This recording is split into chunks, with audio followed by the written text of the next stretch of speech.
Bonjour et bienvenue sur InfoLive TV, voici les titres de l'actualité israélienne. Les pourparlers pour la libération du soldat Gilad Shalit se poursuivent. La réponse israélienne a été remise ce mardi au médiateur allemand qui est supposé rencontrer les dirigeants du Hamas dans la bande de Gaza. Ces dernières négociations ont rencontré plusieurs difficultés qui se concentrent entre autres sur le nombre de prisonniers qu'Israël serait prêt à libérer en échange du soldat Shalit. De plus, Israël exige que certains des terroristes libérés soient expulsés d'Israël après leur libération.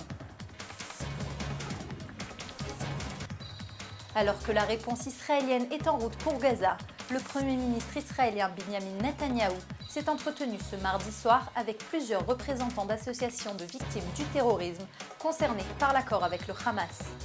À l'issue de cette rencontre, Netanyahou a déclaré, je cite, « J'ai à l'esprit deux points importants, la volonté de libérer un prisonnier et celle de protéger les citoyens israéliens de toute attaque à l'avenir. »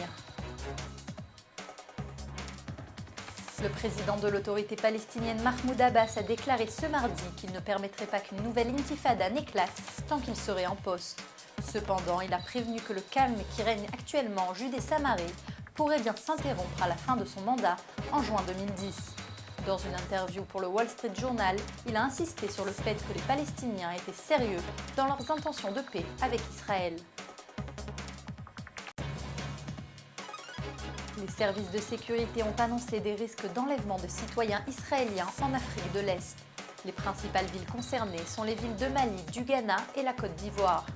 Bien que très peu de touristes israéliens ne visitent ces régions, de nombreux hommes d'affaires s'y rendent chaque mois et l'on craint qu'ils ne soient pris pour cible par des groupes terroristes opérant sur place. L'ancien président des États-Unis, Jimmy Carter, a publié hier une lettre d'excuse à l'attention de la communauté juive américaine. Dans cette lettre envoyée dans le cadre de son traditionnel message pour les fêtes de fin d'année, l'ancien président s'excuse pour ses propos à l'encontre d'Israël. En effet, Carter avait à plusieurs reprises accusé Israël de l'échec des pourparlers avec les Palestiniens et avait assimilé les politiques d'implantation à l'apartheid. Selon lui, ces excuses n'ont aucun lien avec la carrière politique de son petit-fils et ses vues sur le lobby juif américain. La bourse de Tel Aviv a clôturé ce mardi à la hausse. L'indice Tel Aviv 25 a pris 0,14% à 1130,1 points. Le Tel Aviv 100 a augmenté de 1,26% à 1049,74 points. Le Tel Tech a progressé lui de 2,03% à 299,43 points et l'indice des valeurs immobilières a pris 1,38% à 229,43 points. Le temps reste agréable et ensoleillé dans la majeure partie du territoire israélien. Les températures à Jérusalem varieront entre 7 et 16 degrés, à Tel Aviv entre 11 et 20 degrés.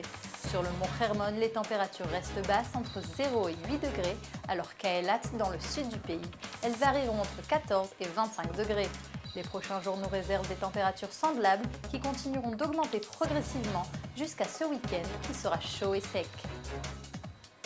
Merci d'avoir suivi ce journal et de rester fidèle à InfoLive TV, la première télévision en direct de Jérusalem en 4 langues.